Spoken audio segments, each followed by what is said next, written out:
mic is on, y'all. My mic sounds nice. Yeah. It do. This one don't sound as nice as yours though. Just chill. It does. It does. It's just the headphones. It's probably just the headphones. It's all good. All right. Baby. All right, now you know. Is it slow motion Monday? Is that what we? Slow motion, no coffee Monday. No coffee Monday. Slow motion Monday. Coffee. Don't worry. Coffee on me. I'm gonna have somebody bring it to the door. Made it happen Monday. I'm gonna have somebody bring the coffee to the door. Might have missed it Monday. Might have made it if it wasn't for the coffee. Might not have. Might have did it. Could have. Should have.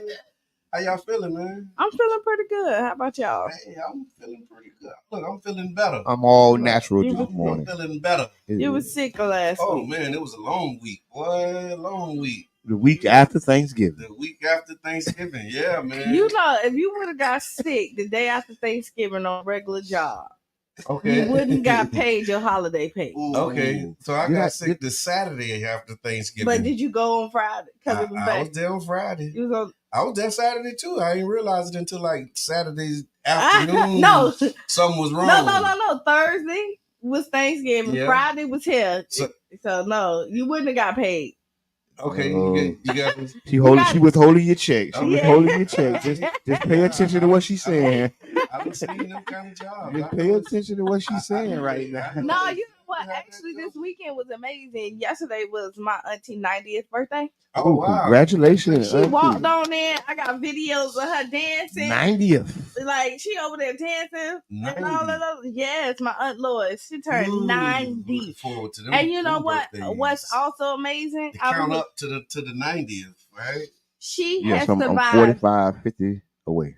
Look, she survived 6 generations. She's able to see 6 generations. Yeah, that's amazing.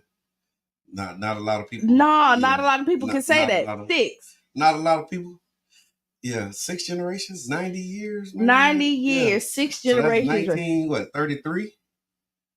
Don't make me lie. Yeah, that was 1933. 1933, man. 1933. Yeah, what was the world like in 1933? I don't know. And last time we celebrated this big for her was on her 80th. Okay. We went on a cruise. Okay. And to see the difference from in 10 years, because she has lost children in between this time. Yeah. And so the dynamics of decade. Yeah. Yeah. So the dynamics have changed, but to see everybody come out, my cousins from Atlanta and everywhere, people came out and just really celebrated her. She was so surprised. Longevity running your family, you got a bunch of people that's on that side of it. So yeah, my 80, 90. My grandmother's. So at one point, my grandmother's uncle was still living about 15 years ago. Wow. Okay. My grandmother's baby sister, the last. So that was 90 something, almost 100. Then. Yeah, he was. Yeah. Yeah. And so, yeah. Yeah. Yes. That's amazing. Amazing. Yeah. So maybe I might make it. Yeah, shout out to King Ree. Congratulations, King Reno, man. He went in. She said yes. Oh yes, the proposal. Yeah. Big shouts out to King Ree and his fiance, man. That was the most amazing thing to witness, and it was a blessing because you never seen people do stuff like this. Yeah, no, this. I mean, we at that age though. I think we old enough now to start to experience to see it. Yeah. I mean, at this point, for somebody to find somebody and be that's the one, and then plan the proposal, and everybody came out. I missed it, but I mean, honestly, listen. Yeah. Big ups to them. That's what's up. Boop, boop, boop, boop. Yeah. Did you see the video? I saw the video. The video is trending. The video is trending. More people watched the video than was there. Okay, yeah. That's kind of how it happened with. Not always. No, not always. It's trending. Yeah, he had somebody singing. Yeah, he had the candle there. He had the ambiance. Kiwi, where you at? The only thing that was missing is just the pastor right there just married him right there. Right there on the spot. Right there on the spot. But go ahead, get your thoughts together. Come on.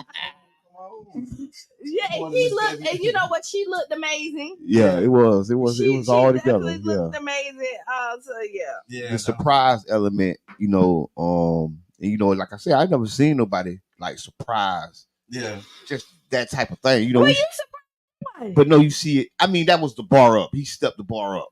Like okay, like the blindfold. Yeah, he stepped the bar up. That was like something you see on TV. Yeah, you know what I'm saying. You did a surprise. Something happened. I do that. You know, some shabby.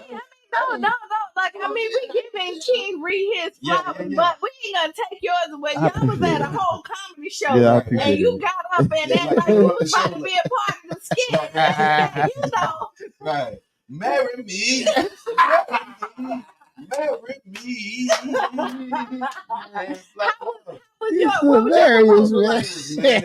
It wasn't fancy at all. But it was no surprise. I think I had like been floating it and talking about it, and so I just proposed like in the room one night. It was like, so what we gonna do? What we gonna do? Yeah, I'm like on my knee in the room, like, okay, will you marry me?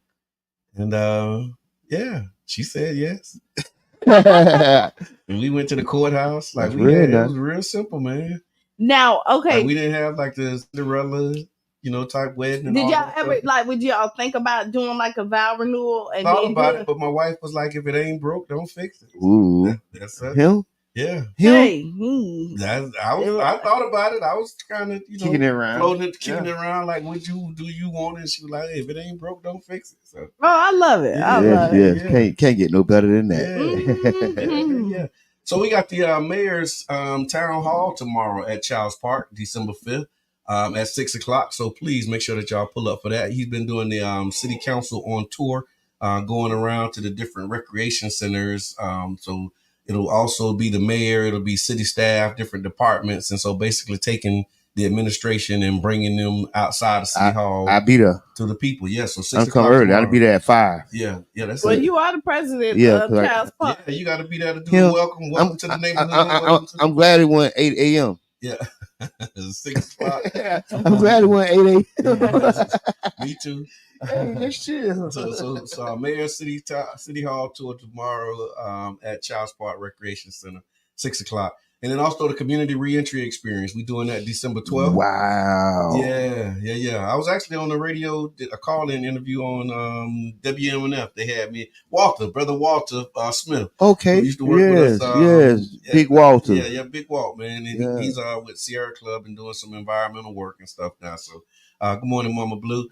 And so the community reentry experience, December 12th at the Foundation for Healthy St. Pete Center for Health Equity from 12 to 4. We're inviting you to come join us for a panel discussion. And you can also walk a mile in the shoes of a returning citizen. Yes. Listen.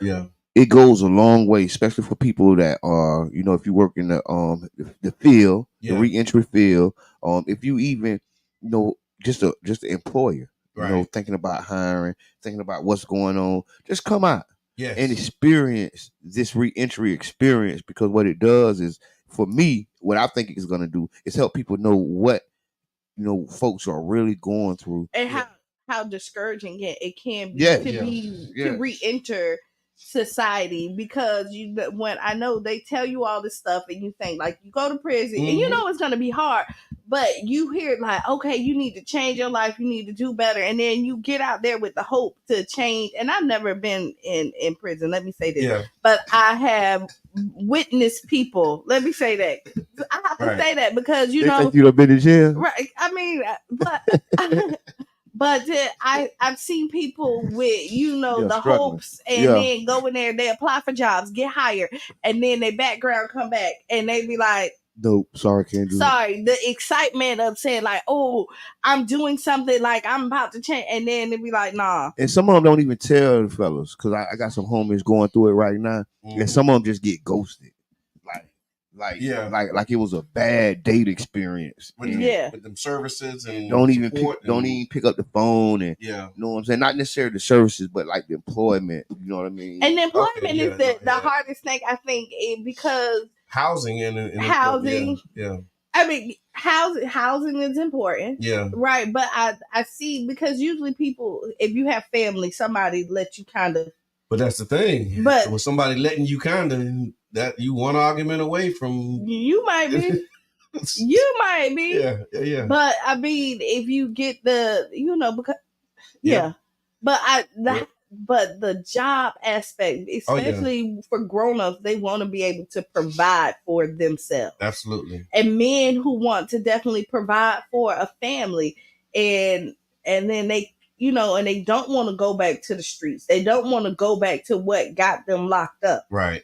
And the fact that,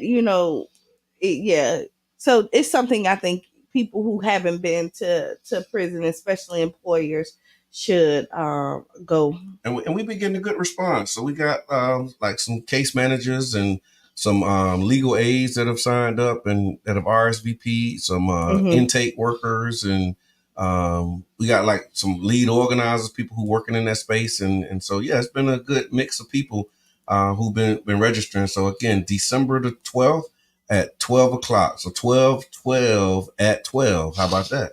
12 at 12. 12 at 12. And you can go to d7speaks.com to register and to RSVP for the community reentry experience.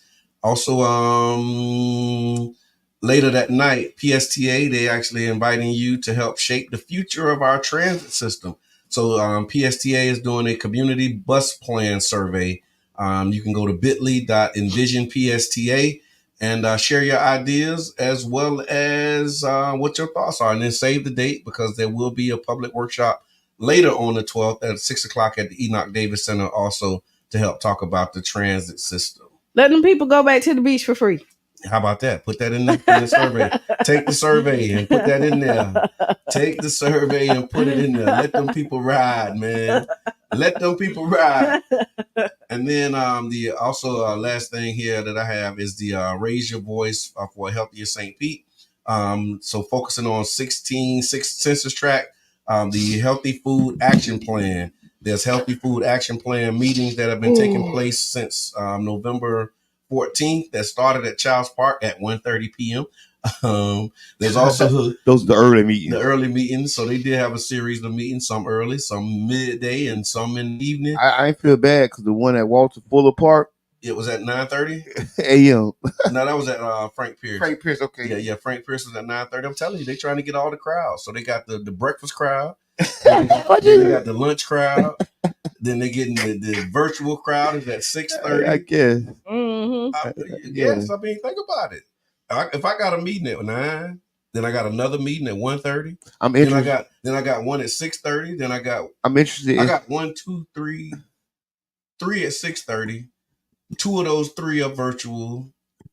Then you got another one at 6 p.m. I'm interested in seeing the turnout. I want to see the attendance. Yeah, that's why I'm telling people, because I'm trying to get people to go. Right. Yeah. I want to see before you started and then after. Yeah, right. This is good planning. This is good organizing. This is somebody who. Let me tell you, this is somebody who listened to the people, and they said, no, this is somebody who listened to the people, and they said, oh, I can't make 9:30. We complained about like 8 o'clock in the morning. People gotta work.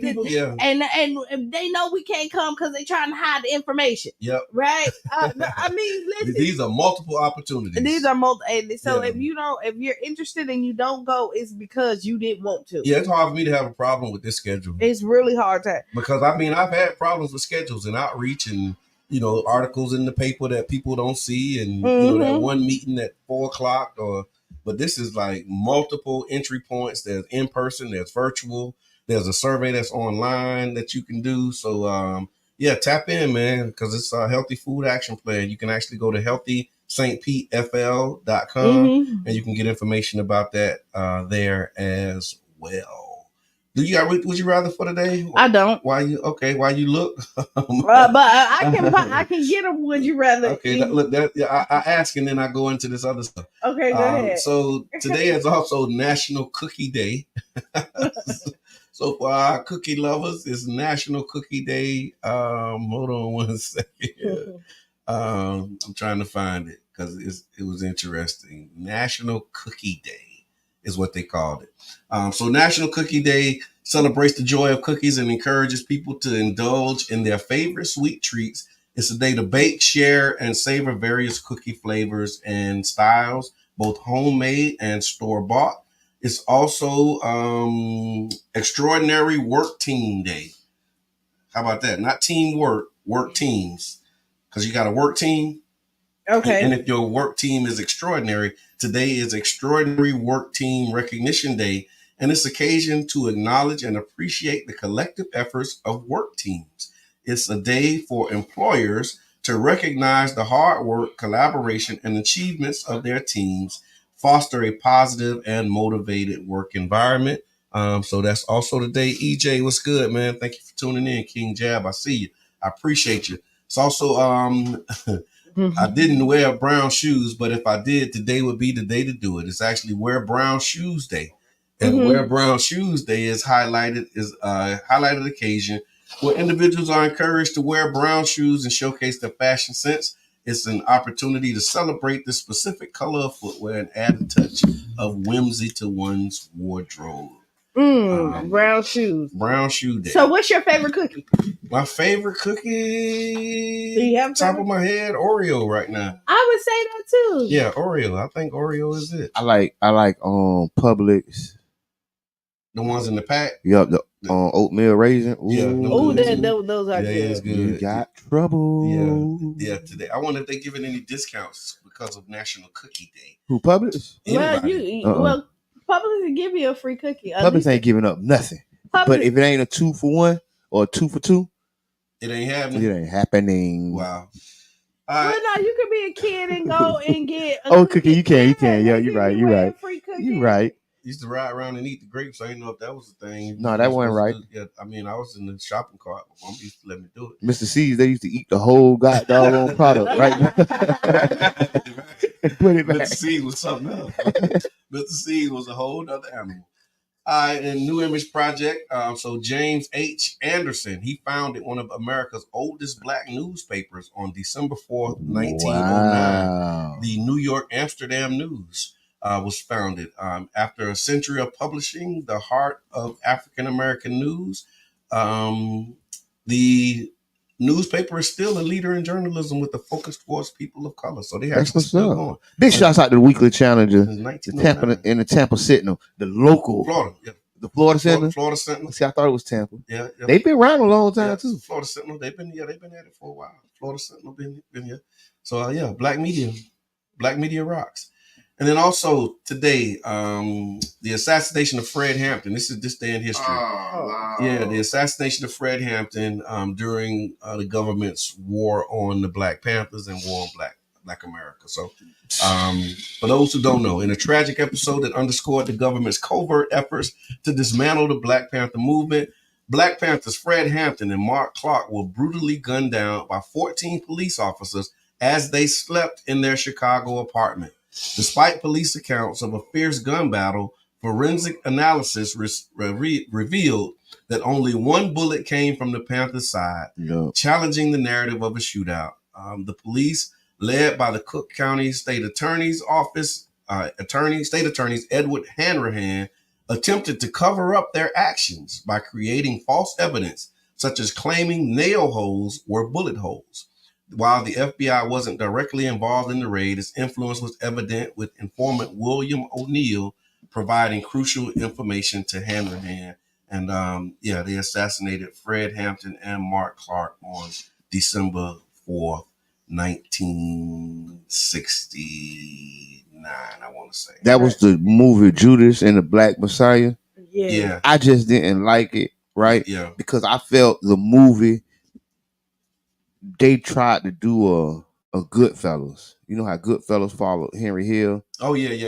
And Henry Hill ended up being the rat that took down the Goodfellas. Yeah. Mm-hmm. And so the Judas and the Black Messiah tried to follow Alexander, the dude. O'Neill.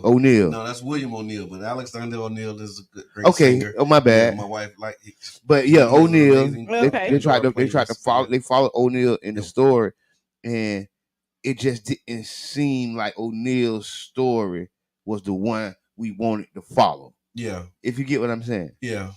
Oh yeah, no, in the counterintelligence program. So what would you like better? Like what? They should have followed the chairman. Yeah. They should have followed the chairman's wife, right? Yeah. how you gonna follow that guy? You couldn't. They followed the Judas and not the Black Messiah. Exactly. Yeah. You think about that. What you're saying. You get what I'm saying? Yeah. The movie was Judas and the Black Messiah. The movie was about Judas, and they followed the Judas. Yeah. The Judas character was William O'Neal. Right. You're okay. So I get what you said. Like follow the Messiah, and not the Judas. And so what you think? He was trying to get sympathy for the guy who ended up. I think all those stories, that are like that are trying to get sympathy for the person who rode. Yeah. Do you think the system ain't trying to get a message across? If I was him, I would have did the same thing. They make you feel sorry for him. He was all sad, looking like a little puppy. And like he had no choice, and they was making him do the stuff. And then I seen his interview, and he was talking all crazy. Like he was brisk like a iced tea. So here we go. This is the beauty of the perspective of people watching the movie. Like I got the opposite from it. Seeing it, I didn't like him. I didn't give him no sympathy. Like I mean, honestly, like at that point, like I didn't like him. No. So when I'm looking at it, they seen it through his like. Honestly, I felt like you should have went home to your mama. You know what I mean? Like I did that. Seeing it from his point of view didn't make me give him any sympathy. Like it made me dislike you even more. Like it didn't sympathize for. Now that's on me when I'm looking at it. Like I didn't get that either. Like I didn't get over there like, oh, he ain't have no choice. No, he had a choice. Yeah. He at any point in time. But and then what even pissed me off more than anything else, he offed himself later on. Yeah. So like you did all of this. I don't know if that was a true part of the story. Did he? Yeah. William O'Neal? Yeah, he ended up committing suicide. He did. But see, I think this is just me. Just going down the rabbit hole. He was going around telling people what the government was doing around black people in the community. So he turned snitch to them. So after he did that, he couldn't live with it. So he started making it known. He was all in videos. So this is what. Exactly. So he still don't get no sympathy from me because I feel like he was an opportunist. So when right, no. So like when it was that opportunity, he jumped on that one. Right. So when the government no longer needed him, because they got his target. Yeah. Then they were about 8 deep in that man operation. They say it was. That's what he said. The O'Neal cat said there were 6 to 8 other informants. In the man's circle. But that's the whole thing. When you look at the broader picture of the counterintelligence program, like that was their tactic. Like they infiltrated. This is what it said. So the counterintelligence program, COINTELPRO, was a series of covert and often illegal projects conducted by the United States Federal Bureau of Investigations aimed at surveilling, infiltrating, discrediting, and disrupting political organizations. Its primary objective was to neutralize perceived threats to the social order, particularly those associated with the civil rights leaders, activists, and groups deemed subversive.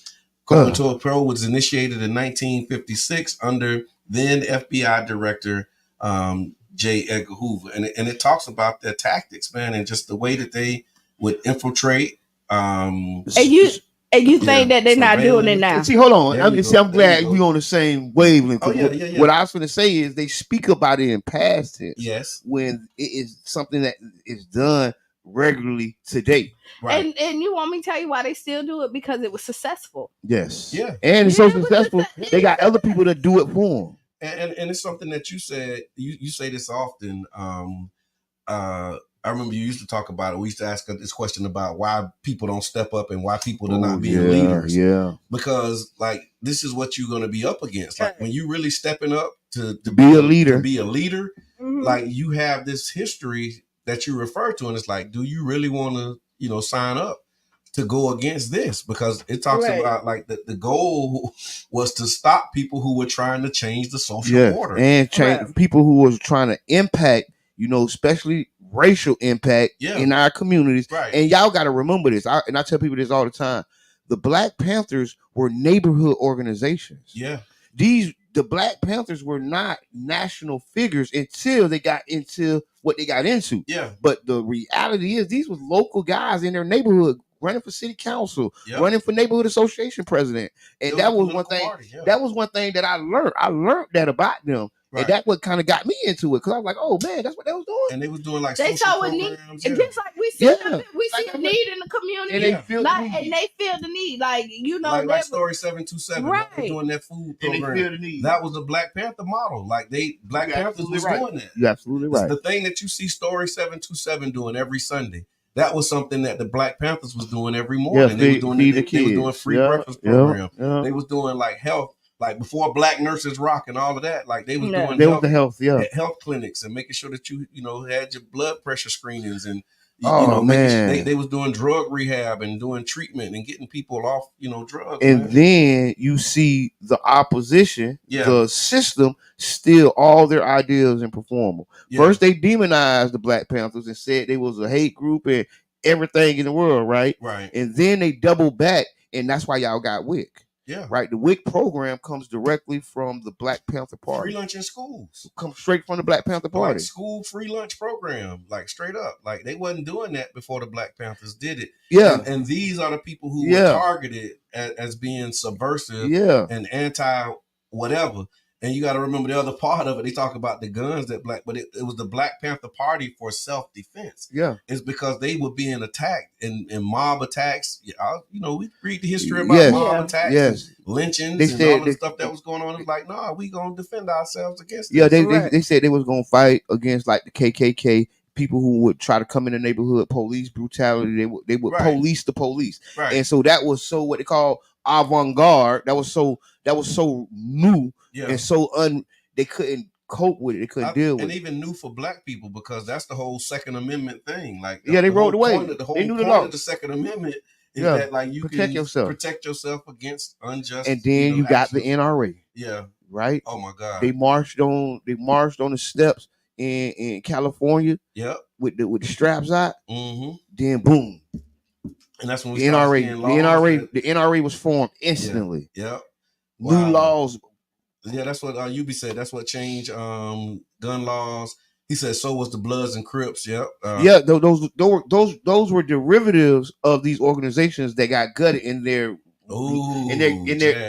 people got killed. Their leaders got killed, and then they became gangs. Yeah. Right. And then I wouldn't be surprised if some of those informants also stepped in and started selling them the dope. Yeah, and start peddling the dope. I'm going to talk about that after the break because it is 8 o'clock. Because we got a list of the tactics and the things that they did and how they disrupted it, and so we want to highlight that again because of today is the date that the chairman was assassinated, and so we want to talk about it. Rest in power, Fred Hampton. Right on, man. Right on. And so what we're going to do is we're going to take a real quick break. We'll be back at about 6 minutes, 6 minutes, 7 minutes, somewhere around there after the hour. And so while we on break, man, make sure that y'all tag a friend, tell a friend to stick around. We're gonna be talking about COINTELPRO. We got a good Ask Kiana. We got some headlines. So we got a good program. So I'm gonna just suggest be back 5 minutes after the hour if you leave.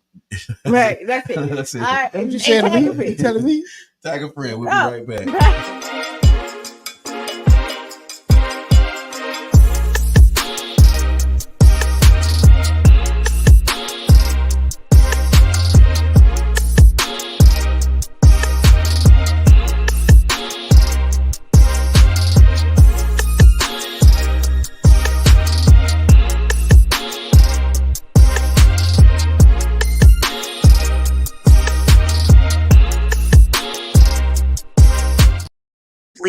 When there's no safe place to go to, no safe way to get there.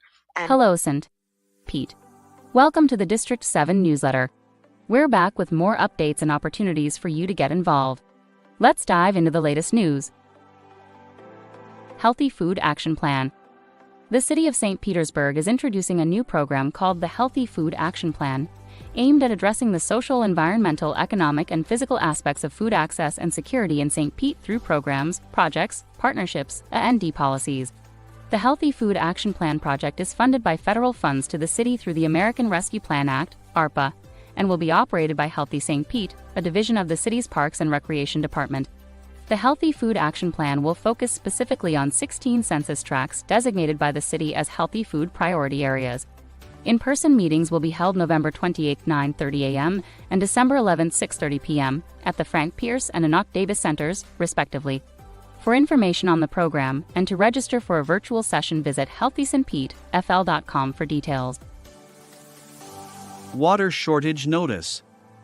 Due to the current drought conditions, the Southwest Florida Water Management District has issued a modified Phase 1 water shortage order that includes the city of St. Petersburg. The order goes into effect on December 1, 2023. This order comes after significantly below normal rainfall, reduced river levels, and increasing water supply concerns. To help conserve water, the city is shifting to a temporary watering restriction of once a week. This restriction applies to properties watering with potable, city, water, water from private wells, or private connections to surface water sources, lakes, ponds, etc. Additionally, residents should adjust their irrigation timer to ensure the settings are correct, as restriction enforcement activities will continue to be enhanced. This order goes into effect on December 1st and is expected to stand until July 1st, 2024. Please ensure all water systems are properly set up and prepare for an adjusted watering schedule. Mayor's City Hall on Tour. Don't miss the opportunity to be part of the Mayor's City Hall on Tour on December 5th at 6 p.m. at Childs Park Recreation Center. Engage in meaningful discussions about local issues, share your thoughts, and connect with Mayor Ken Welch and other city leaders. It's a chance to have your voice heard and actively contribute to the dialogue shaping our community. PSTA Community Bus Plan Survey. Calling all Pinellas County residents. Your voice is a crucial factor in shaping the future of our transit system. Participate in the PSTA Community Bus Plan Survey at bit.ly/envisionpsta to share your insights and ideas. Mark your calendars for the upcoming public workshop on December 12th, located at Enoch Davis Center, 1111 18th Avenue South, St. Petersburg, Florida 33705, from 6 p.m. to 7:30 p.m. Together, let's actively contribute to the development of a transit system that truly mirrors the needs and preferences of our community. The Community Reentry Experience. Get ready to embrace second chances at the Community Reentry Experience on December 12 at 12 p.m., hosted by Council Member Mohammed and community partners. Join us to actively support reentry initiatives, engage in discussions about challenges, and walk a mile in the shoes of a returning citizen during our reentry simulation. Mark the date on your calendar and be part of making a positive impact. The Community Reentry Experience is on December 12 at 12 p.m. at the Center for Health Equity, 2333 34th Street, South St. Petersburg. Save the date and make a difference. South St. Petersburg CRA Microfund Program. Starting December 14, the city will reopen the application period for the South St. Petersburg CRA Microfund Program. The program provides businesses located in the South St. Petersburg Community Redevelopment Area with funding as well as personalized capacity building through education, mentoring, and networking.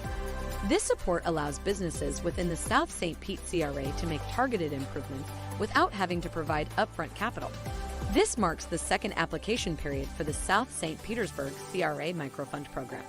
Earlier this year, the city awarded $440,000 to more than 50 small businesses and startups in the South St. Petersburg CRA through the program. More than $1.35 million will be distributed over multiple co-work periods in the coming months. Visit www.d7speaks.com to read more about the program and how to apply. City of St. Pete's Renter's Guide. For renters in need of guidance, the city presents the Comprehensive Renter's Guide as your go-to resource. This guide offers crucial support in preventing evictions, understanding tenant protections, and successfully navigating the intricacies of the rental landscape. Valuable insights await you, so make sure to download your guide at d7speaks.com. Your journey to stress-free renting starts here. Download your guide at d7speaks.com for valuable insights. Pinellas County School Quality Survey. Calling all Pinellas County families. Your opinion matters. Participate in the Pinellas County School Quality Survey for parents by December 22, 2023. Your feedback is crucial for creating a better educational experience.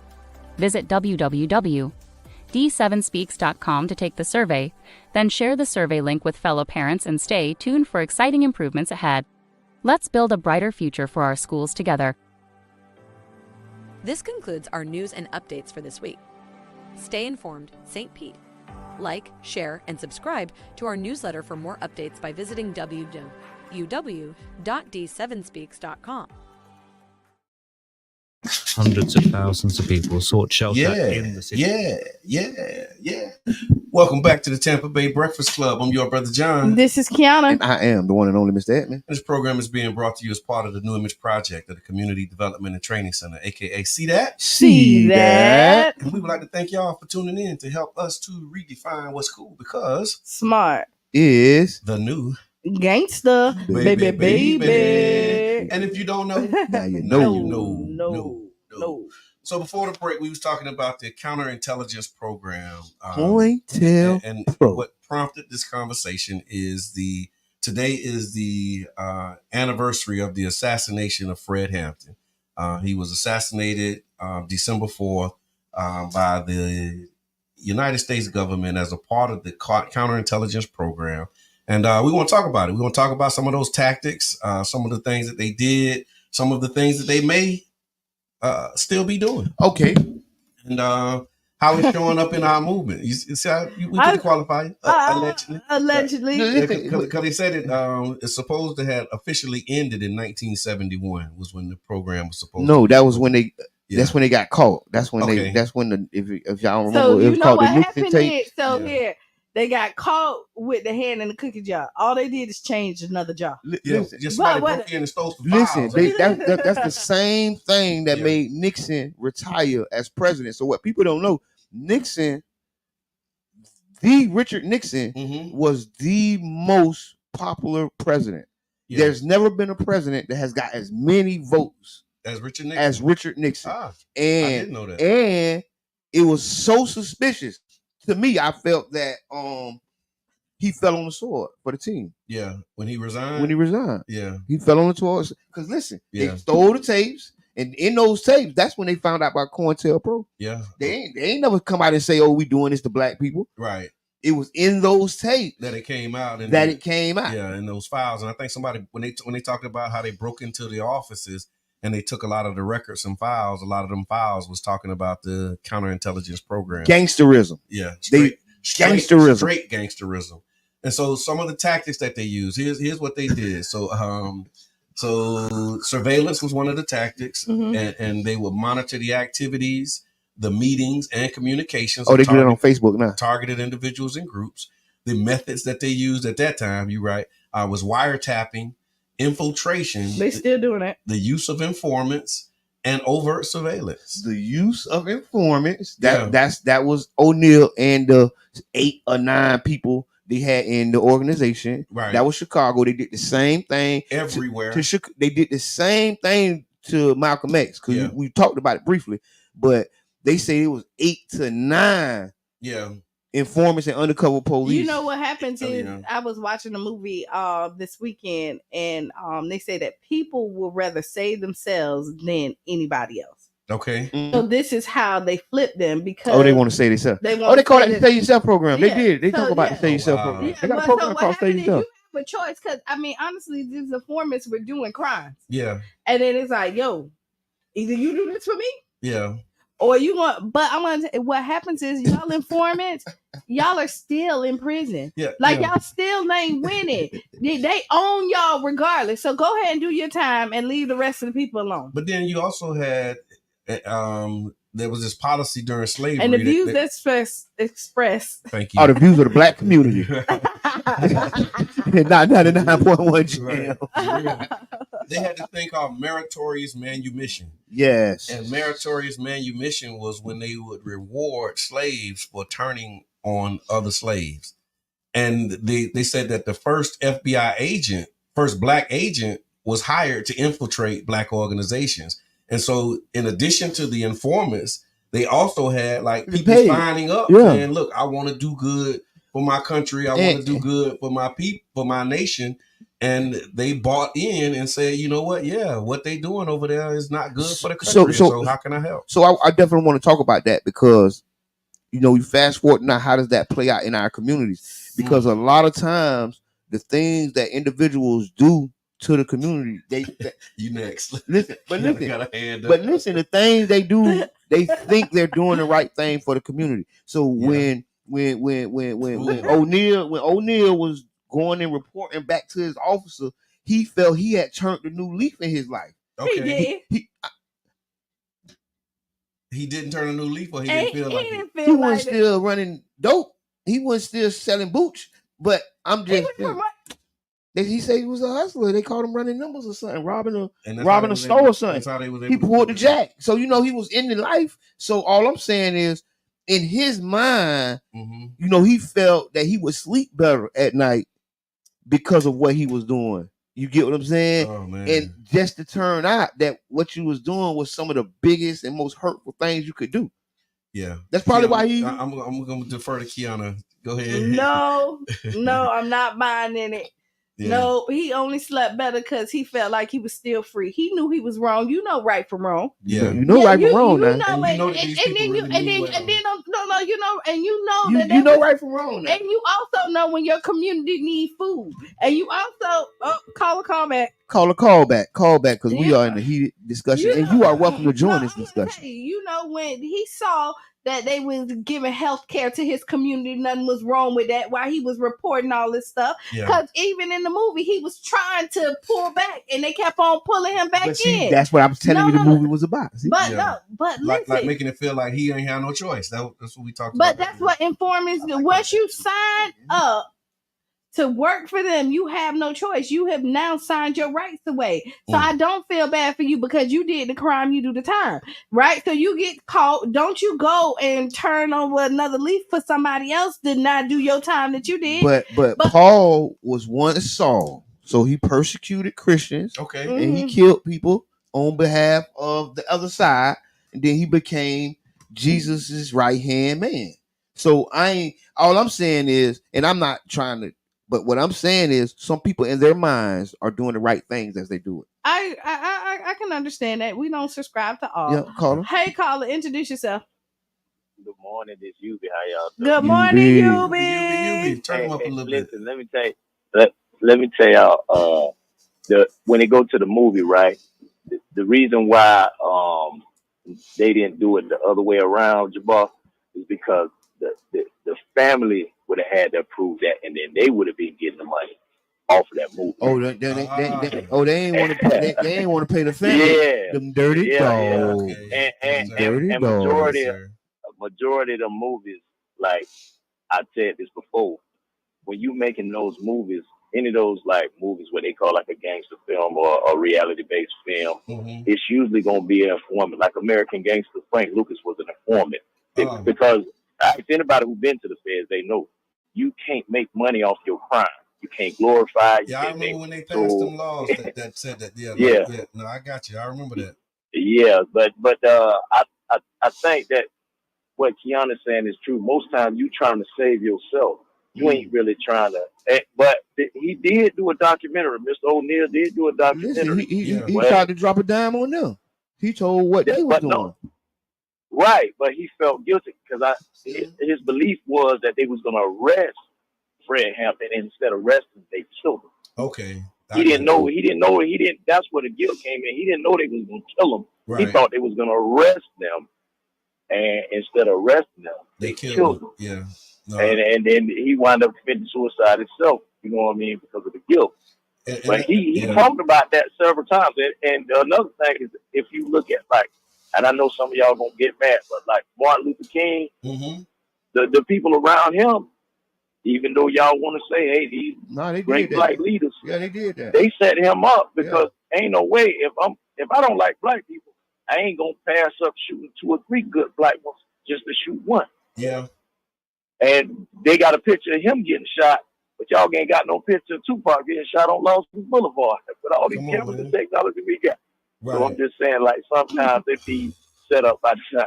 And I'm done with that. Thank you. I appreciate y'all. Enjoy y'all day. I want to add to like what he was saying about the other leaders that have went through this same thing. So if y'all don't know, around this exact same time That's when Malcolm X lost his life. That's when a year or two later, Martin Luther King lost his life, and other leaders, Martin Luther King, mom, like family members of these people, like it was a all out attack on our leadership because they like they said, and they said it in writing, they wanted to stop the next Black Messiah. Right. Like in writing, this is what the government went home and did their homework on. How to stop that's why that movie was called Judas and the Black Messiah, because the language came from those COINTELPRO documents from the White Water or whatever they call the break-in Watergate break-in. And what I told somebody, I don't think they never stopped the program. Yeah, I think there's people that are working on behalf of the government within our community, sowing seeds of discord, talking bad about people. That's what right now. Yeah, right now they probably getting a check from Norfolk Drummond or something, and it's a government check so that they can talk bad about me, you, and the other leaders, brothers, and make sure you pull them down a step. Yeah. Pull them down a step right now. So by the time they ever get to be somewhere, get to be somebody, we're gonna have them so muddy in the water, their name gonna be so shot, a person wouldn't vote for them at a Cracker Barrel contest. Caller, introduce yourself. My name is Rico. There he is. Hey, Rico. King Rico, what's good, man? What's going on, brothers? I'm just checking y'all out this morning, and I hear a lot of people saying a lot of things. Yes, sir. Yes, sir. Talk to me. My concern is this. No Hollywood movie or nobody else is going to truly show us how them people infiltrated us. Oh, yes, sir. Yeah. The people ain't going to tell us that, you know what I mean? The money will make people... When people are in certain positions, they in positions and they get scared of their positions. So therefore, the money that's attracting them to that position keep them in a subjective position. Right. That fear of losing what they got, whether it's money, right. whether it's status. Yeah, because it's true. You're right, Rico. I see it. Because I'm telling you, like being in an elected office, you get the perks and the benefits. It ain't a whole lot of money that I'm seeing, but it's ways that they be parlaying and leveraging the power. We say parlay. It's ways that they leverage. You got to realize that's they leverage. Anytime that they can utilize the people and deceive you into believing that they're doing something for you, then you done been deceived. The trick that already worked. Right. If I could deceive you, you could deceive the rest of us. Yeah. That's right. Yeah. That's right. I appreciate that, Rico. Thank you for calling, big brother. And because I wanted to talk about this too. This was another one of the tactics. That's a good flag, Rico. Yeah. And so they talked about disinformation. So in addition to surveillance was one of the tactics. They had infiltration, which was another one where they would send undercover agents and informers to join and then participate. And then they would organize criminal activities that they can use to charge the group with. Entrapment. That's what they call it. Entrapment. Yeah. The other part of it, another one of the tactics was disinformation. So they would spread false or misleading information to create confusion and sow discord within the targeted groups. So they would plant false stories in the media. They would distribute forged documents, and then they would just spread rumors and just outright lie. And say, well, Mr. Edmond, Kiana. And once they start them rumors going, they start to distrust. But that was another one of the. And this is the thing. They use us against us. That's the thing. Yeah. Come on, they use us against us. It's war tactics. Yeah. It's definitely war tactics that they also employed in Cuba, right? Because I'm gonna give it to you blood raw. Whether you know it or not, some of the other stuff they distributed was that dope. Oh yeah. They gave them boys that dope. They took the leadership, right, and then made what they call a pipeline. Yeah. And then you think you done discovered something. You think you done found the plug. No, the plug found you. Ooh, yeah. You think you found the plug. You thought you found the plug. The plug found you. Yeah, the plug. You was already tired. Rewatch Snowfall. That's what I'm talking about. Go rewatch Snowfall and see if he found the plug. Oh, the plug found him. Yeah. Because the plug already know everything about you. Come on now. All right, call it. Think about this, right? Now, let's look at it from a logical position, man. Let's look at it from where we come from what we know from our standpoint. Yes, sir. Do you think that you would have ever been tricked for anything like that? Nah. I mean, yeah, they definitely would have got me at a time if the plug would have found me at a certain time. I would have got food. Cause you know Bro, that's the way we looking man, for. Don't give me that, boy. I done been with you at the lowest, bro. Don't sit up there and play with your own intelligence, bro. Yeah, yes, sir. There's certain things you wouldn't do. Yeah, now you know it though. We ain't doing anything. He's right. Yeah, you ain't just doing anything. At the lowest, you ain't doing Come on, anything. man. You was a real street dude, boy. Don't discredit yourself, bro. Yeah. I'm not trying to say that you don't give yourself credit for who you are now because you think in a better way. You feel me? Yes, but at the time, you know what I mean, bro. I was there with you. I know who you is, bro. I've seen the change in you. Yes, sir. Bro, we wouldn't have never went for nothing like that, man. Right. Yeah. I know you. I know how deadly you are. You feel me? You have that spirit in you that you're not just gonna sit there and be bamboozled, bro. Yeah, most definitely, now. Yeah. You gonna see the hoodwink from a mile away. That's right. That's right. Most people that eat out the pork belly pot, bro, ain't never had nothing. Come on, man. A person that had something is not gonna go for the things that the people ain't got nothing. That's right. If I'm steady begging you, I see you with a plate of food, and I'm steady saying, "Hey, man, give me a plate. Give me a plate." Sooner or later, I'm gonna get tired of saying, "Hey, man, give me a plate," and I'm gonna take the plate. Yes, sir. Yeah. Yes, sir. That's what type of person you were, bro. Yeah. Now that you have your understanding, you know what I mean. You gonna try and figure out, okay, how can I make my own plate? Yeah. You gonna figure out a tangible way of going about being able to have the same things that he got. But bro, it was a time when you used to eat the plate. Yes, sir. Yes, sir. Yes, sir. You was a real live eater. It's the truth. It's the truth. Thanks again, Rico. Rick got us on speed dial. That's I real. appreciate that though. I mean, yes. Harassment was another one of the tactics. Intimidate and demoralize individuals associated with targeted groups. I'm glad you said that. So while you talk about it, we see it in real life. Did you hear? Yeah. Listen, slander, right? The charges, right? Trumped up charges. Grabbing the community and having secret meetings. Yep, and then getting a nod. Oh, listen. That whole thing. Yeah. Listen, because they have to get consent. You gotta get consent. And then they try to demonize you if you say any good about the Uhuru brothers. If you say anything good about the Chairman O'Malley, they try to say you this and you that. But the reality is. Go ahead. But no, I was gonna say the reality is there's not a lot of black organizations that have poured into our community like Chairman O'Malley and the Uhuru. Yes. Here's what it said. Another one of the tactics was black propaganda to tarnish the public image of targeted groups by spreading false information or misleading information, planting stories, using other channels to disseminate damaging information. They did that with Dr. King too. With his wife. Kill yourself. Yeah. Kill yourself. You need to go. They wrote a letter. And they wrote this man a letter. That's in here. They wrote letters and said you should. Oh, and he's dealing with the ratchet. Listen, I heard an OG out the Chicago movement. Right, he was a pamphlet. This like at first, I swear I judged the man. Yes, sir. I swear, and I'm gonna say this. I judged the man. I made a judgment. I looked at him and I made a judgment, but I continued to watch the video, right?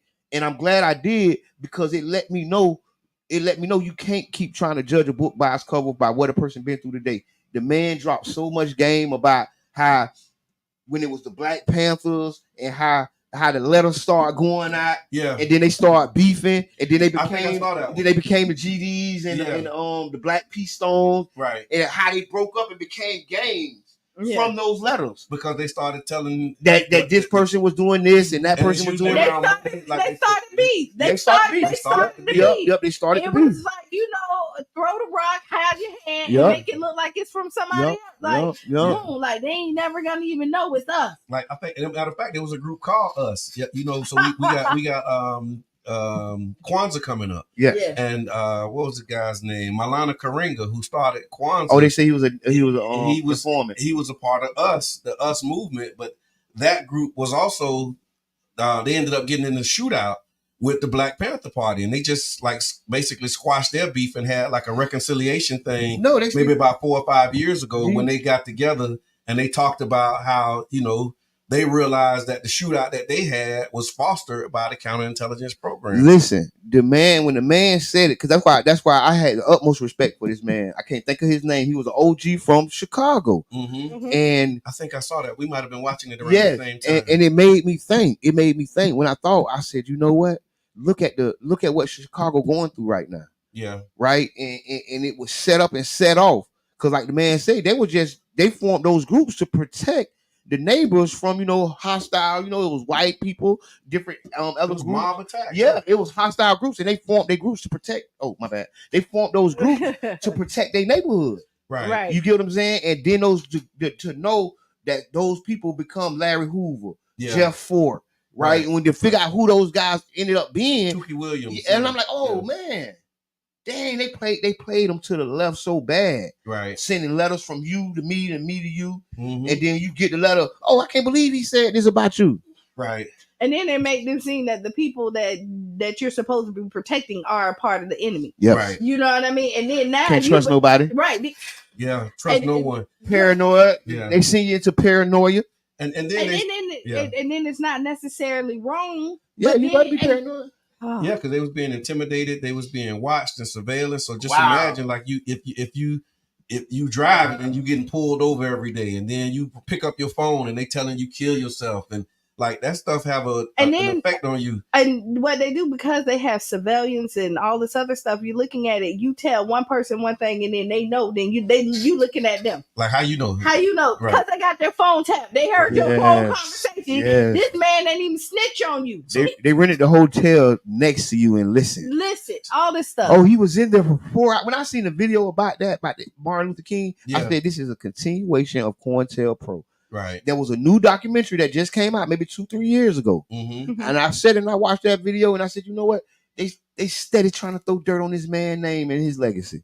So check this out. Here's the characteristics of what they would call a black messiah. So this is what they looked for, right? When they try to identify their targets. Because the black messiah, in the context of the FBI's COINTELPRO, they said it wasn't defined by specific characteristics, rather by your perceived ability of an individual to inspire and mobilize the black community for civil rights and social justice.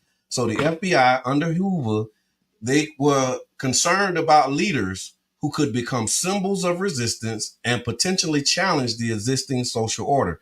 Here's what you would have to have in order to get on the radar of the counterintelligence program. Charisma and oratory skills. So leaders who were charismatic speakers and had the ability to captivate audiences were viewed with suspicion. Wow. The fear was that such individuals could effectively communicate and mobilize people. So that made you a target. Organizational skills. Those who demonstrated the ability to organize communities and movements were considered a threat. Effective leaders who could bring people together for a common cause were targeted. Community influence. Yes. Leaders with significant influence in their communities, especially those who could bridge divides and unite different segments of the population, were seen as potential threats.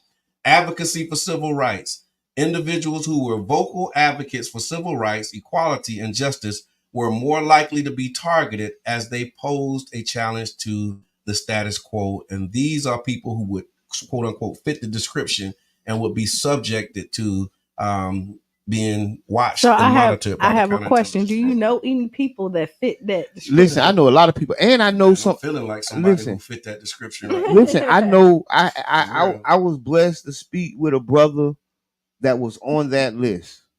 And if y'all don't know, the Tampa Bay Times did a story on the Skill Muhammad. Yes. And the paperwork came out. And it had a skill name on it that they was watching the skill, and there was whatever.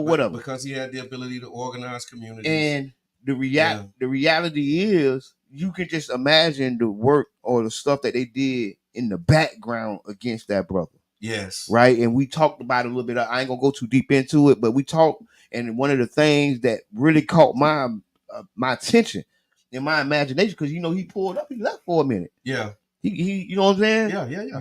And in my mind, that took me right back. So if they was watching the skill, so I know they was watching Jomo. Yeah. Right? Oh, so if they watching Jomo, I know they was watching Joe Savage and everything. James Sanderman, because Davis. One of the things about St. Pete has a very strong history in the civil rights history. We actually led some of the movements that we all know today from the civil rights actually started in St. Pete. Yeah. Started on the steps of St. Petersburg City Hall. Sanitation workers and those strikes. So the opposition has been here in force. Right on. Caller, we talking about counterintelligence. What's going on? Man, this King Jab, man. What's going on with y'all? Hey, King Jab, what's good, boy? Hey, I'm following the timeline because y'all keep saying that it's been continuing to go on, and I'm seeing the continuance because after the civil rights movement, it was when the government put cocaine and crack cocaine into our neighborhood. Yeah. And then you got these same COINTEL federal agents following around young black men, giving them federal charges. Right. Such as myself. Come on, man. Because y'all use it like when y'all say, they follow you in a hotel room next door. I remember all this. I'm in California. Yeah. And these government resources, they following us. Yeah. They're not following the KKK. They're not following the militias. No. They following young black men, and they're giving them federal sentencing time for cocaine. Yeah. Which they provided, which they distributed, like that whole 20-30 at a time. They had the plan. They knew the whole. They set up the whole place. And once you executed the plan, okay, got you. Oh, I got you. Yeah. Wait a minute, hold on. You told me to come here. Hold on. So even though right now with the RICO with YSL, like, man, St. Pete done been through 3 of those. It was Ex-Con, Yes, Luciano, then Big Bo them. Wow. It's the same thing. Yes, sir. Yes. Oh yeah, and that's why we wanted to highlight it, because this is this day in history, and we talking about the targets, and and if you think about who you mentioned in those groups, the leaders, the charismatic. Look at what they were doing. They had charisma and oratory skills, leadership skills. They had organization skills. They had community influence. Right, like these are things that were considered threatening to the status quo. I think it's still a threat to the status quo. It is. Absolutely. And they treated it. Y'all. Thank y'all. Hey, thank you, King Jab, voice of the people. But yeah, I really think it's still a clear and present danger for the social norms. Right. Is not. That's why they try to minimize and really just tear down certain people. Right. And they tear you down to you. Okay, you at a manageable level. I can manage you here. Stay there. Right on. We ain't gonna mess with you no more. So thank y'all for engaging in that conversation, that topic. That was amazing, and I appreciate that. We got to ask Kiana. I don't know if we did a would you rather. We would, but the would you rather is really easy. Okay. But would you rather give up coffee or soda? I'm giving up soda. Yeah, soda. Yeah, I give up soda. I need to do that anyway. Yeah. I need to do that anyway. Yeah, that was. I don't know. Look at your refrigerator. If you got 2 liters, coffee stand, soda gone. Bye. I drink coffee in the morning for the morning show. Okay. You ain't bring no coffee. You drink this soda? morning. You a soda drinker? I'm a soda drinker. I don't like soda. I got you. We won't do food shaming and all of that stuff on here. No, I said I don't like soda. I didn't take it as food I don't. I don't want you. You drink soda. Oh my God. If I see a 2 liter soda in the refrigerator, I know there's a problem somewhere. Something ain't right. Okay. Why? It's because it don't belong there. Yeah. It's like if you walk in the house and you see stuff out of place, a 2 liter soda in the refrigerator is completely out of place. At your house. At your house. Yes. So then somebody has infiltrated. Yes. That's the Judah in the house. Something ain't right. It's the Judah in the house. Check the phone, baby. Check the phone. Check your phone, baby. Who got in here? Who put this soda in here? So what were you talking about? Y'all crazy. So another gang member turned FBI informant story. So a former gang member turned FBI informant is charged with the attempted murder and stabbing of Derek Chauvin in federal prison. Yeah. Oh, because he was in a PC situation. Because everybody can't get to that man. I wonder how they got to him. Yeah, that's how they got to him. He was a federal informant. So John Tursak, an incarcerated former gang member and FBI informant, has been charged with the attempted murder for stabbing ex-Minneapolis police officer Derek Chauvin 22 times in a federal prison in Arizona. Dang, he capped off. Yeah, but he did not. Never mind. Currently serving a 30-year sentence. He said he would have killed Chauvin if the correctional officers hadn't responded swiftly. The attack took place on November 24th, the day after Thanksgiving, in the prison's law library, where Tersak allegedly used an improvised knife, we call them shanks. He attributed the assault to his discontent with Chauvin's high-profile status and invoked symbolic connections to the Black Lives Matter movement. Chauvin is convicted of in George Floyd's murder. He was transferred to the Federal Correctional Institution in Tucson to serve federal and state sentences concurrently. Again, the guy is in the charges against Tersak included attempted murder, assault with the intent to commit murder, and assault with a dangerous weapon, each carrying a maximum of 20 years. Yeah. So they said he was also a FBI informant.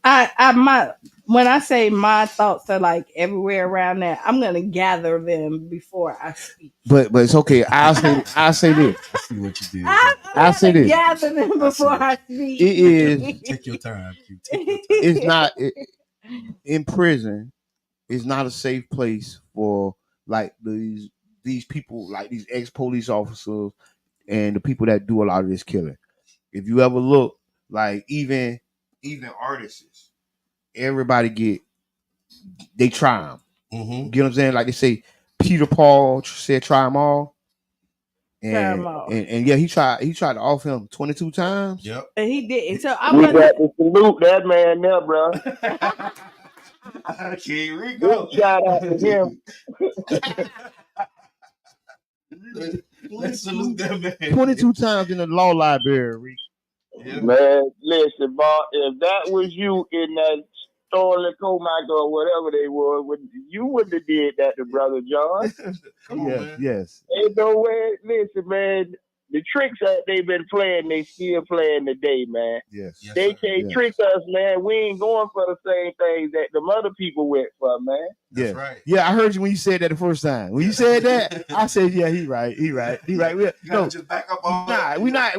We're different. We're a different breed. That's the challenge. It's like what King Reno always said. We got the benefit of data. All right, Rico. Yeah, we do. You're right. We got the benefit of data. Yeah. Because here's the thing too. Just if we go back to COINTELPRO, when we talk with the chairman, we sit and we talk about it in the age of information. Right. But they lived it and didn't know that's what they were as doing. It was going, right. They didn't know when they got that letter that it was from the government. They really thought it was from their brother. Yeah.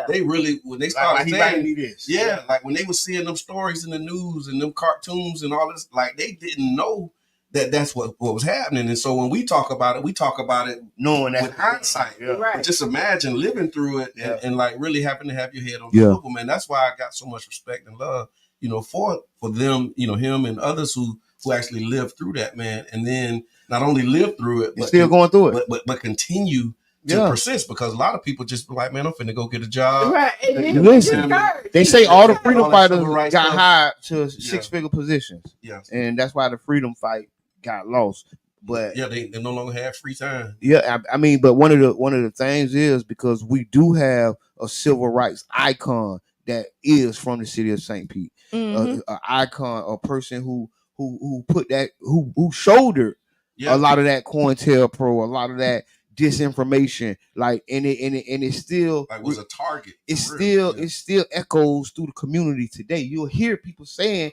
FBI COINTELPRO statement about him. Right. Quoting COINTELPRO mantras. Yeah, about him. You'll hear it and they think it's all right. And they still think they're a freedom fighter. They think they fighting for our justice. Right. While they talking about who led the way. Somebody that gave them some information, they done ran with it, and now it's like telephone. Yeah. By the time by the time you get on to the other side. Right. But then this is when you stand next to somebody and you see the things that they're doing, this is when you need to stand on what you know. Right. What you've seen from these people. Like, it's different from somebody talking about telling you, like, I know. Like, if you my people, nobody can, I can be, listen, I'll apologize later. Right. But I'm defending mine. Yeah, right now. Right there. Like you, nah. Yeah. Not the one I know. Yeah, right. that ain't gonna hit the mark here, buddy. Yeah. That was the whole and then we're gonna do Ask Kiana after this. Oh, go ahead. But that was the whole thing when we started rebranding our neighborhood, and we talked about Child's Park, and I did the video. I said, look, it's two Child's Park. It's the one that you hear about, and then there's my Child's Park. Right. And so the one that you hear about, that's the one that's, crime and problems and at risk and da. But mine is people, community. It's community. It's people on their porches. It's people, looking out for one another. Like, you have that part of the culture that's not the dominant narrative, and that's the same way with our Black organizations. You could go to if you needed a meal. Yeah. Going in there. You knew where all the kids was at the house playing. You knew who mama didn't play. Yep. You knew the person that was going to take all the kids to go trick or treating because it was always somebody there. It was a community base. Right. You talk about that, and then you talk about the few people that got arrested. But there's a lot of superstars and a lot of amazing people that came out of Child's Park that you ain't talking about. Right. Yeah. That you ain't talking about. That you not talking about this doing amazing work in this community that overshadows the darkness that you're trying to paint. But they only gonna talk about them when they hit the gossip column. Right. When the gossip column hit, then you heard about. You seen the video? Hey, did you see the video? Man. That's the biggest question. Listen, man. I want the video. And the other put it in my inbox. Send it to me. But that's why we started the New Image Project, y'all. And that's why we said we was going to redefine what's cool. We having these types of conversations right here on 99 Jams. I want to give a salute to Don J and the 99 Jams family, man, for creating space for us to be in your car, on the internet, you know what I mean, and live to be able to have these types of conversations.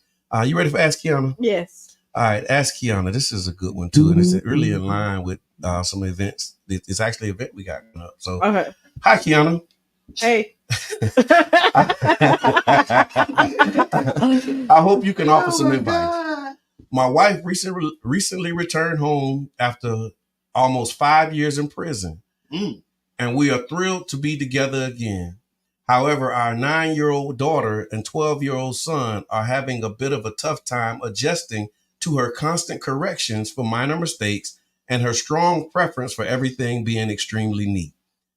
They were quite young when she left, and I understand her desire to maintain order, but sometimes it feels a bit excessive. I don't want to argue in front of the kids, but I'm wondering how we can strike a balance that helps them readjust to having mom back without unnecessary stress. Any tips on navigating this delicate situation would be appreciated.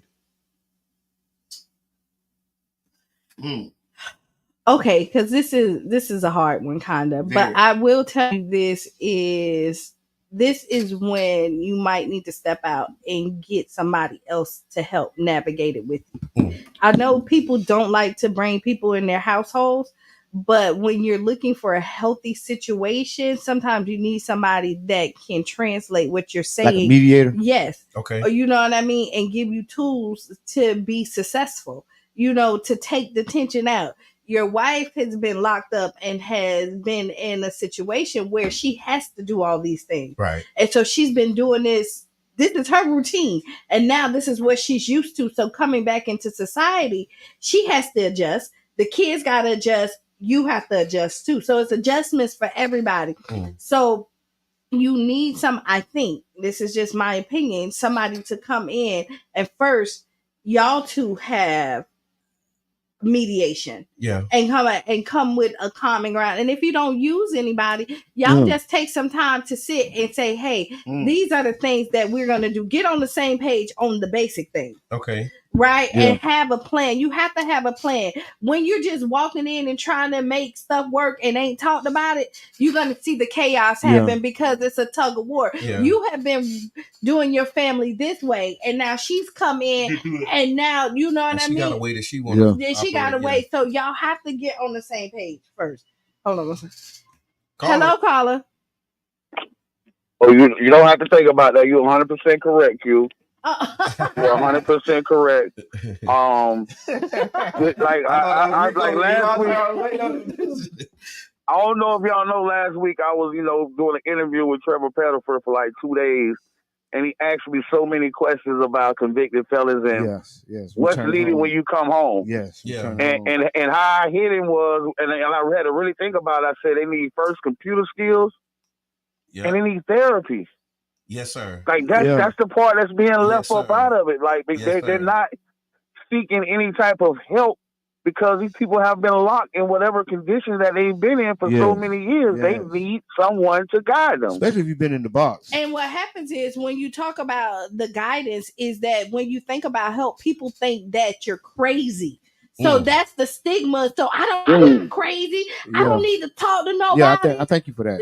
That is the stigma that's put on it. No, what happened is if you have been conditioned for years to think some type of way, you need the tools to be the person that you want to be, or you're going to be stuck to who you were. Tools for success. There are definitely tools, and I definitely appreciate that, Jab. King Jab actually going to be on the panel. Listen, I want to thank you for like what you just said, because people do feel that, especially when you coming home from prison or something, and you go see a doctor or something, you get what I'm saying? That is a stigma around that, but it's so needed because some of the stuff that you experience isn't normal. Right. Some people have been through it with you, right?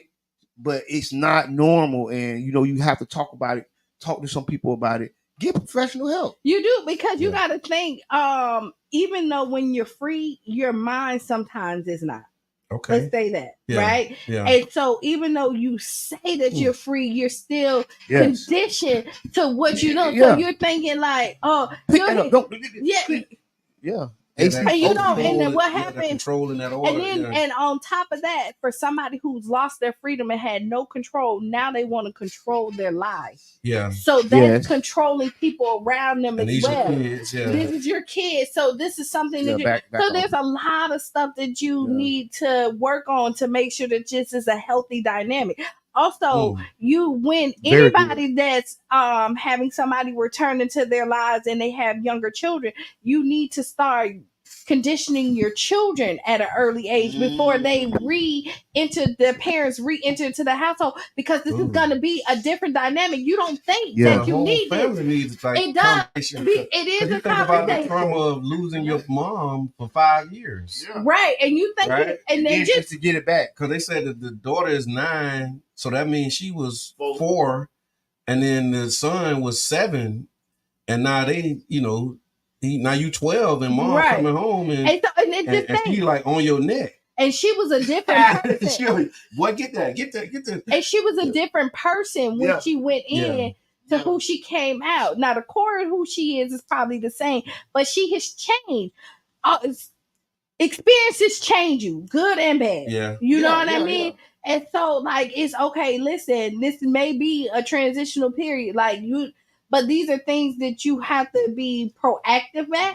Right. And you don't know until you know. Yeah. You know what I mean? So there is some things that need to be worked on. But it's gonna start with the two people that lead this household getting on the same page, and making sure, and also the mother willing to get the help that she needs to make sure that she's functioning successfully in society in her house. Right. Kenyatta says she's coming from a structured environment. Yes. And so you're trying to put that structure in, like you said, it's really like that's been your life for 5 years, is having, this regimen and these things. And so she bringing that with her. She said, try to reacclimate themselves back into society. It should be done prior to them getting out. And that's what this reentry simulation is about, right? Yes. So when I talked to John Bailey about it, y'all know my brother John Bailey do stuff in the community as well. And I think Brother John might have did, 30 years? Yeah, he did a lot. He did a long time. And he said he did the reentry simulator. I didn't realize that they were doing it in the prisons as well. But he said he experienced it.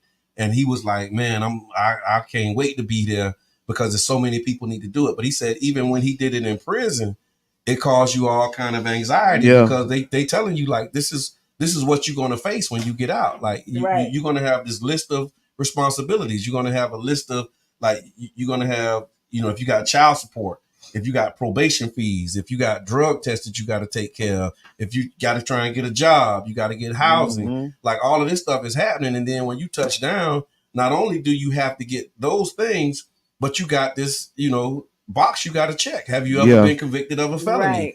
Yes. And then all of the stuff that go with that, trying to do these other things. And so that's why we wanted to bring this simulation so that people can really get some reality on what, folks are experiencing when they come home. But to this young man here, I think you gave him some really great advice. Like, get some help. Good advice. And I want to tell you, Brother John, thank you for bringing the simulator, because there are people that are, responsible for helping community members when they return from up the road, and they have no idea. And then at times, because they've been doing it so long, they feel they know, but you haven't felt it because you've heard the story and you've seen it. Because a lot of people been case workers for a long time. A lot of people been working in these fields, right? So you feel it. But it's nothing like experiencing it. And that's why when I give that statement, like, I've never been, like, I just walk with other people. And so I can just imagine how I feel about it, right? Right. And when it's me, it ain't even me. So, and if I feel this passionate, I can understand, like, it's overwhelming. Like, I can see when I see people who trying to get back on their feet. Right. And I can see, like, and then for people like us who, like, really, like, cheering them on, like, go to this job there, do it, and we doing this, and then they believe in us. Right. Because we done taught them into going to do it, and then the outcome and what they is. Yeah, you go to you go there and it's resume writing day. Right. And like you thinking you finna walk out with a job, and they saying, okay, you got to sit here for 4 hours and work on your resume, and you like, man, I need a job, I need. Or just like bring you back to the street. And that's important. Yeah, you need those things, but like when you going in, like they saying, come to the career thing, and they say, well, we got to get you a resume, and that's gonna take 2 hours. And it's like, but see, this is the thing. Or then you apply for the job and you don't get it, and you were so happy because they hired you, because they'll hire you. Right. They'll pre-hire you and then be like, oh no. Then 2 weeks later they do the background check, and then now you or you're qualified for it, and then they be like, let's do the background check, and you just praying like, and you tell them that, like, I'm a returning citizen. Yeah. So to see the heartbreak of especially men for me, who come in and because it's such a hard step to step out of what you know, to be a better person and thinking that you're gonna, and then to trust and believe in something, and then not come out the way you want it to be. You gotta really be resilient. And so what I'll tell you, my brothers and the people who, especially in the streets, be just as resilient as you are in the streets, because the streets is giving you a lot of disappointments, right? And I'm gonna say you done did more losses than wins in the streets. But it doesn't stop you. You get creative and figure out a way to make your profit. So you need to take that same drive and tenacity and put it into something else. Transferable skills. So I do. I'm glad you got to that point, because what I wanted to say, a lot of times those hard disappointments do lead you back to what you know. It leads you back to the block. It leads you back to the street, back to the trap life, because it's like what they say, the taking the enemy you know versus the enemy you don't know. And so you take the familiar, you take the familiar problem instead of trying to build and learn this new problem. And it's not that many barriers to entry, right? Like it's not no qualification. You just but the thing is, you get on, you know what I'm saying? And look, that's the other part of this thing too. That's why I'm so excited about the simulator. I know I'm probably overselling it at this point, but one of the experiences in the simulator is you go to different stations, and one of the stations is a chance station where you can actually take a chance. Like if you're having a difficulty, you could take a chance, and that chance might be free food, or that chance might be a gold watch that you could take to the pawn shop. But then when you get to the pawn shop, you find out that watch is stolen. You can't. You know what I mean? I'm telling you, I'm spoiling it. You can't. Don't real. You can't spoil it, man. It's such a beautiful experience, man. That y'all got to come out December 12th. If you haven't registered, go to D7 Speaks, and go to the D7 updates, and register, man, because this is going to be an amazing experience. We looking forward to y'all participating. Kenyatta, I like your comment. She said, right, you walking them through it like hand in hand. Yes. It's so much, and it can be scary. It's putting yourself in their shoes. However, we can never understand. We're giving them tools, partner with businesses that take ex-offenders. Jay, thank you for tuning in. Yes. Tell your boss. Tell your boss. Tell your company. You know, they can come. You know, this is for, you know, people that are in decision-making positions, people that are helping returning citizens, so you can kind of understand what they're going through. If you got a loved one and you want to understand what they're going through, come to the simulator. If you in a position, you a hiring director, you a jobs coach, or you in a position and y'all hire returning citizens, come see what these people going through, so you may have gained some understanding on what the struggles is like when you coming home to nothing, or you coming home to a hard reset. Right. And then Miss Teresa said, I often told my son that you're going to have to create your own opportunity because you're going to get tired of asking people to give you a second chance. Yeah. Thank you so much for that. Yeah. Boy, Miss Teresa, you just hit you got to create your own opportunity. And from my experience, right, when you create your own opportunities, it make more opportunities come. You kind of got to dig yourself out that hole. It's just like anybody else. You invest in yourself, and you believe in yourself. Once you start to then prove, other people see your people will then see and start believing in the you product. got skin in the game. Yes. Hello. Introduce yourself, caller. Hey, this your boy comedian Damien Davis. What's happening? We got 5 minutes. We got 2 minutes. Hurry up. 2 minutes. Hey, I want to know what's this thing y'all talking about on the 12th of the percolator? Yeah. What's that? Nah, if I want to be involved, I'm gonna put the link. I want to talk because there's a lot of brothers. There's a lot of brothers that need that. Put the link in my messages. I will, absolutely will, brother. I appreciate you, man. Kiana, where you was at Friday, girl? I was out there now. That's crazy. I went to Reno and you, but I ain't see you. Well, you ain't see me because I politely bowed out to give Reno and them their thing, so it'll be all about them and I. He say, she say. I did tell it on the radio. You just didn't listen that day. That he say, she say was gonna be canceled, but we were coming back swinging and banging at the beginning of the year. Right okay. Well, I was out there anyway. I had to do some comedy for my brother. Oh, okay. So I did that. It was a nice congratulations to them. Man, good job. So, man. Good job. That was very funny. Man, it's 1 minute, man. Final word, final thought. I appreciate you, Damien. And I just put a link in the chat for everybody that you can click on, and you can get the information about the percolator, as he called it. He called it the percolator. Wait, that was your final thought. That is the final thought. The percolator. We can't take that call. We can't take the call. I'm sorry. Go ahead. I appreciate y'all. Look, I'm just excited about this week, man. Again, building back better. BBB. like let's go. Let's continue to push, man. We got a lot of things in front of us. Let's finish this year strong. I mean, we the last of 2023, man. So however you feel about it, like let's go. Man. Let's go. Okay, so I'm excited. So thank y'all. So be the change you want to be. See, you write down those 5 things. Stay tuned to Sister Hughes. Make you lose your shoes and shout all around the house. This has been the Tampa Bay Breakfast Club. I'm your brother John. This is Kiana. And I am the one and only Mr. Edmund. And we out, y'all.